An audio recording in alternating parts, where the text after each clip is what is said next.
შეხვედრები ჯანმრთელობის მსოფლიო ორგანიზაციის გენერალურ და ევროპის რეგიონულ დირექტორთან, ასევე თურქეთის ჯანდაცვის მინისტრთან მიხეილ სარჯოლაძე ჟენევაში ჯანდაცვის მსოფლიო 78 ასამბლეას ესწრება.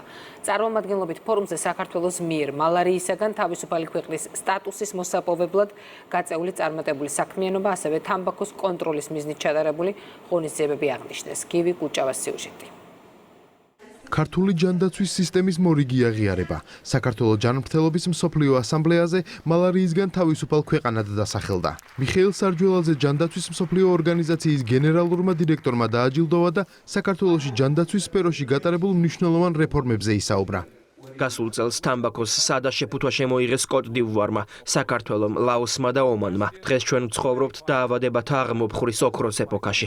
გასულ წელს კაბო-ვერდე და ეგვიპტე მალარიისგან თავისუფალ ქვეყნებად იქნენ აღიარებულნი, ხოლო უკვე წელს საქართველომაც მიაღწია ამ სტატუსს. ვილოცავთ ამ ქვეყნებს. დასაფასებელია ასეთი დამოკიდებულება მსოფლიო ჯანდაცვის ორგანიზაციის მხრიდან, რომლის ყურადღების გარეშე არ დარჩენილა ის წარმატება, რომელიც ქართულ ჯანდაცვის სისტემას აქვს ბოლო წლების განმავლობაში და ვფიქრობ, რომ ეს დამსახურებული აღიარება იყო ერთმნიშვნელოვნად დროულიც და იმავდროულად განსაკუთრებულად სასიამოვნო. ჯანდაცვის მინისტრი ჟენევაში ჯანმრთელობის მსოფლიო ასამბლეის 78 სესიაზე ოფიციალური ვიზიტით იმყოფება. მსოფლიო ჯანდაცვის ყველაზე დიდ ასამბლეაზე მიხეილ სარჯოლაძე სიტყვით გამოვიდა და ქვეყანაში პირველადი ჯანდაცვის ხელმისაწვდომობისთვის გატარებულ რეფორმებზე ilaparaqa.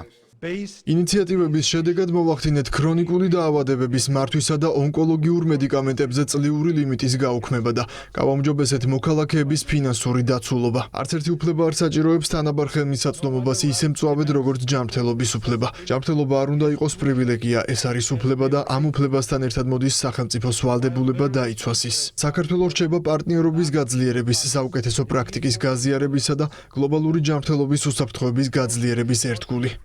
მინისტრი ჯანმრთელობის მსოფლიო ორგანიზაციის ევროპის რეგიონულ დირექტორს შეხვდა. შეხვედრაზე მინისტრმა ჰანს კლუგეს პირველადი ჯანდაცვის გაძლიერების კუთხით განხორციელებული რეფორმა გააცნო. ვილოცავს საქართველოს და მინისტრს არა მხოლოდ ეფექტური პოლიტიკის შექმნას, არამედ ამ პოლიტიკის რეალურ ქმედებებად გარდაქმნას. პირველადი ჯანდაცვის რეფორმა ძალიან მნიშვნელოვანია, რათა ხარისხიანი ჯანდაცვა მოქალაქეების საცხოვრებლებთან ახლოს იყოს ხელმისაწვდომი. მედიკამენტებზე ხელმისაწვდომობის გაზრდა ხორციელდება ძალიან ყურადღებით დაგეგმილი რეფორმებით. ვიზიტის ფარგლებში ურთიერთთანამშრომლობის გაღრმავების მიზნით მინისტრი კოლეგებს სხვადასხვა ქვეყნიდან შეხვდა. ძალიან მნიშვნელოვანია მსოფლიო ჯანდაცვის ორგანიზაციის დღევანდელი ასამბლეა, რომელიც გამორჩეულია მისი მაღალი წარმომადგენლობით. ჯანდაცვის მსოფლიო ასამბლეა ჟენევაში 27 მაისს დასრულდება.